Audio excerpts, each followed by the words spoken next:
Este é o Gabinete de Guerra, um podcast da Rádio Observador, em que olhamos para as mais recentes notícias da guerra na Ucrânia. Ora, hoje temos connosco a especialista em política internacional, Daniela Nunes. Daniela, bem-vinda. E vamos começar por Vladimir Putin, que voltou a deixar a ameaça usar armas nucleares. Diz numa entrevista à RIA Novosti que as armas existem, são para serem usadas, e diz também que espera que os Estados Unidos da América evitem uma escalada da guerra. Daniela Nunes, Vladimir Putin nunca escondeu esta possibilidade, não é? Mas parece estar a mencionar mais frequentemente nos últimos tempos a questão nuclear.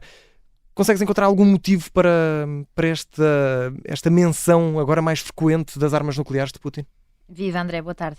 Eu acho que esta questão da ameaça nuclear revela essencialmente duas coisas em Putin, ou sobre Putin.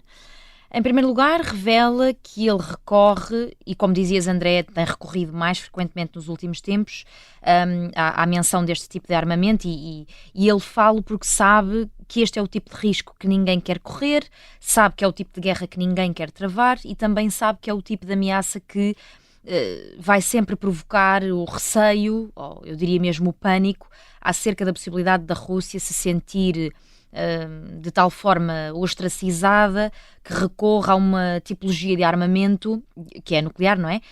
Para se defender do que considera ser uma postura ofensiva do Ocidente. Ou seja, por outras palavras, quando a coisa lhe corre mal, e esta guerra, por muitos avanços maiores ou menores que a Rússia tenha conseguido desde fevereiro de 2022, esta guerra está a ser mais demorada e mais custosa para Putin do que aquilo que ele poderia ter imaginado.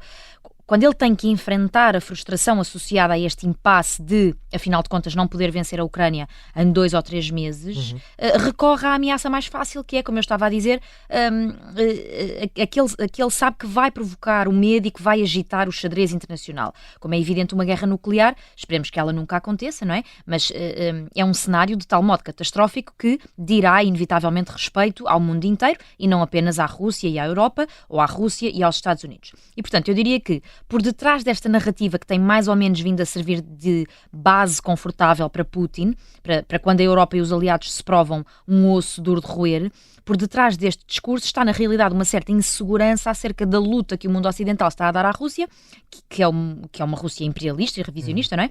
E que a obriga a recordar em tom ameaçador que ainda existe uma arma última, que é a nuclear, claro, que ainda não foi usada e que o presidente russo está perfeitamente disponível para usar. E em segundo lugar, só para terminar, o que esta entrevista também revela em matéria nuclear é que Putin e a Rússia colocam o ónus de um possível conflito que envolve este tipo de armas nos Estados Unidos. Portanto, como se a inevitabilidade de uma guerra nuclear fosse matéria sobre a qual só os Estados Unidos é que decidem, e só mediante, ou dependendo do comportamento deste, entre aspas, delegado de turma ocidental, é que a Rússia será ou não obrigada a agir nuclearmente, digamos assim. E, portanto, isto é basicamente uma técnica cobarde de colocar nos outros o ónus sobre uma ameaça que só sai da boca de Putin, só cabe na cabeça de Putin e também só dá jeito a Putin.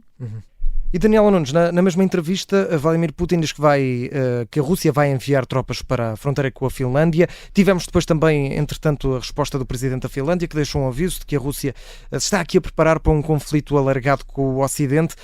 Pergunto também de que é que tem medo o presidente russo para estar a enviar estas tropas ali para a fronteira. Ele justificou também, diz que antes não havia sistemas de destruição no país, agora entretanto já há. De que é que tem medo? Podemos assumir que Vladimir Putin está com medo e devemos também assumir como um aviso sério este aviso do presidente da Finlândia? Mais ou menos. Eu acho que esta atitude em Putin é mais ou menos natural e expectável. É claro que o alargamento recente da NATO, quer no caso finlandês, quer no caso sueco, veio alimentar a narrativa russa de vitimização face ao que o Kremlin considera ser a ameaça expansionista dos aliados, que desde o final da Guerra Fria não tiveram a preocupação que teve a Rússia, que extinguiu uma organização que era um símbolo da luta ideológica bipolar, não é? Que era o Pacto de Varsóvia, e portanto desde 1991 que a retórica russa é esta acerca de uma ameaça ocidental que na verdade é a mesma desde o final do conflito entre Estados Unidos e União Soviética, mas que agora se tornou maior e mais robusta. Só clarificar aqui neste ponto que estas observações que eu estava a fazer são para explicar qual é a narrativa russa, não é o que eu acho. Certo. E, portanto, é evidente que dividir uma fronteira com um país que agora é membro da NATO, que é a Finlândia, vem inflamar ainda mais esta retórica e, sobretudo, vem aos olhos do Sr. Putin dar-lhe toda a legitimidade para alimentar a conversa que estávamos a ter acerca da ameaça nuclear, à qual ele tem vindo a recorrer mais frequentemente nos últimos tempos. Da mesma forma, também seria expectável que ele fizesse um outro tipo de exercício, que é, aliás, bastante comum, vindo de lideranças como a putinista, que é a criação de dúvidas acerca da pertinência e mesmo da inteligência, neste caso dos finlandeses e dos suecos, relativamente à sua decisão de aderir à NATO e de se juntarem à NATO.